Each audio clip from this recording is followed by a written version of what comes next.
Mga kababayan, aking taus-pusong pasasalamat sa lahat ng mga Pilipino na sumusuporta at nagmamahal kay dating Pangulong Rodrigo Duterte.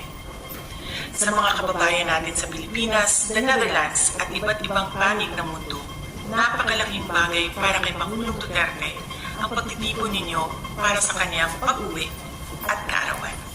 Maraming salamat at napapagaan nito ang mga hamon na hinaharap niya ngayon.